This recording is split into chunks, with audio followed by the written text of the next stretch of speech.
Hey guys, welcome back to some more AFK Arena. Today we're over on the test account and it starts today, guys.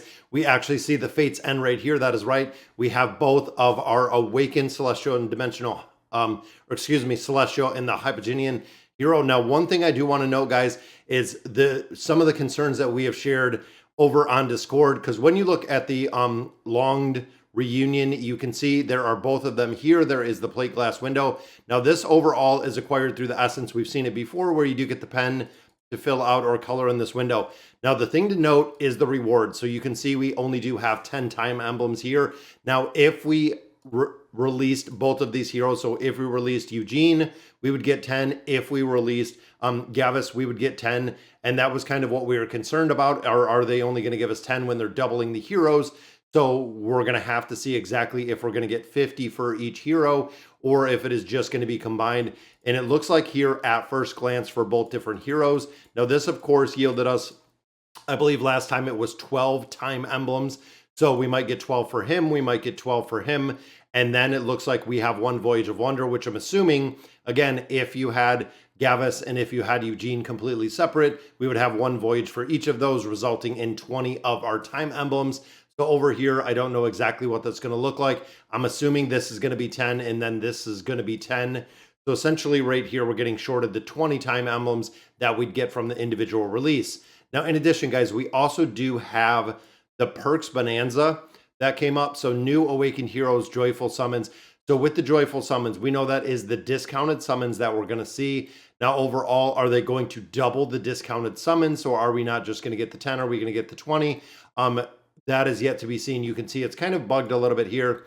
But as we're going into the holiday season, as we're starting to get these new heroes, there is a Midwinter Carnival Legions of Rewards. Don't know exactly what that means. Log in and get a cute beast. So I'm wondering if they are releasing a new beast around this. And with that new beast, we're going to have the ability to get one copy of the beast free. Now, there's also rumors that we're going to get a copy of the Celestials and the Hypogens as a free hero. In addition, a lot of players have also said, and I don't know where the rumor's coming from, that the hero that we're going to get is going to be a Legendary plus Awakened hero, which means essentially they're giving us 3 full copies of the hero. Again, I don't know exactly what that is going to look like. Now, you also notice in here in December, redeem Lucila's skin for free. So a lot of players were also saying that the Hypogenians, the skin is going to be the one that we purchased. Looking back historically, looking at Lucretia and looking at a couple other ones, that was usually always the purchase one. Even looking at the Halloween skins with Vathiel, the Celestials and the Hypogenians were usually always the one that we did have to buy. So draw unlimited times to win the highest prize. I don't know exactly what that means. Right here, draw unlimited times to win the highest prize. And an awakened hero. I don't know if specifically if that is going to be one of the new awakened heroes or if that is going to be, one of the season 1 or the season 2, because essentially this kicks off kind of the season 3 when it comes to building out these heroes, because now instead of having 6 awakened heroes in 2023, now we are seeing 8 awakened heroes in 2023 with a combination of these 2 new ones. Again, I'm a little bit cautious about it right now because of the sheer cost of building out the heroes, the sheer cost of the time emblems. Even over on the YouTube account, I think we're at about 220, 230 time emblems, and we do buy them on a regular basis through the deluxe monthly cards. And then more benefits await for you. So going into January, invite your favorite elite hero. So I'm assuming that is just going to be the ability to summon an elite hero. I don't know what that exactly that means. And then we do see down here, guys, there is going to be an engraving rewind. Now, again, I don't know if this is going to be limited with the engraving rewind. I know sometimes they put it for specific heroes, or it can't include awakened heroes, or it can't be this, or it can't be that. I'm hoping that they do a little bit more than just one single engraving rewind, because as we continue through AFK Arena, there's a lot of heroes that are literally just falling down our tier list, and we're not seeing really much of the utility with the heroes, yet they are still holding a ton of the benefits. Now, in addition, guys, there are a couple changes that are coming. We looked at the changes that were coming with the Mystic Star Zone. So one thing to note with this game mode, guys, the Mystic Star Zone, you have to come in here, you have to farm. If you do not farm, That's it. If you do not farm this game mode, you do not have the ability to get loot. So, you can't be, we had a lot of players last time that were kind of AFK.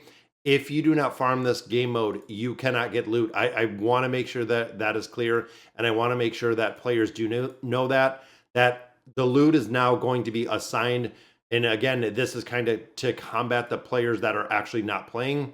So the loot is going to be given right there. Each reward, round of rewards in the treasure vault can be fully acquired by a player occupying or for a certain amount of time. Tap here for the specific rules. You can see right here, the chests are not showing anything. Boom, let's go ahead and collect these up. Now, right now, see how they are in red? And right here it is in red. We cannot collect anything from this game mode until we hit a certain percentage. If you have not occupied meteorite ore for a cumulative 1 hour, you will not receive any rewards. Same with this one. If you haven't occupied the ore for 1 hour, you'll receive 50% of the rewards. If you've occupied meteorite ore for a cumulative 3 hours, 3 hours or more, you will get 100% after the round has ended. So again, they are nerfing the rewards in here. So this is a game mode you actually have to play. And again, this was kind of the issue that we were having was a lot of players were coming in here. They weren't playing at all. It was kind of just an AFK event. Even when you go through a lot of the militia, a lot of players are playing. There's a lot of players always that do not play, as you can see right here. So unfortunately, they're not going to be eligible for any loot because they're not playing. Within this game mode, you have to play to get loot. And I feel like that is a change that 1000% needed to be done, guys, because if you're not coming in here for the Mystic Star Zone and you're not actually farming out the loot, you are going to get nothing out of this loot. So make sure you're hopping in here. Make sure you're getting your loot out of here. I don't want you to miss it. It's a lot of chests, guys. You do get a lot of rewards out of there when it comes to the build. Now, overall with Vika is another one that we are kind of looking at. So Vika is a very solid replacement for the Awakened version of Leica. So that is what we've kind of seen, guys, that it does kind of go hand in hand. So when you're looking at both of the heroes, if you don't have the Awakened version of Leica, which is actually right here that I do not have, Vika is going to be the solid replacement when you look at the Cursed Realm in the Nightmare Corridor, seeing and going in there and building Vika out, because it's going to be incredibly or exponentially cheaper than building out Leica if you don't have any plans to build out Leica, especially with both of the new heroes that are coming. Now, the other question I get, who should we build out right now, guys? Honestly, in my opinion, right now, looking at AFK Arena, wait to see the impact of these two heroes, and I would really go from there. So once they come up on the test server, they'll be up on the global servers on Tuesday, which is December 19th in my time, Eastern Standard Time. But when they do come up on global, I would give it probably about another 7 to 10 days, see exactly where these heroes are being used. And it seems like a lot of their skills and abilities are used together. So that's going to be another kind of a interesting part with it is, if you have one, what is the effectiveness? If you have both of them together, what is the effectiveness? So that is kind of yet to be seen. But all right, guys, so that's going to do it for today's video. Let me know in the comments what you guys think about the two new heroes. And as always, thank you guys for watching.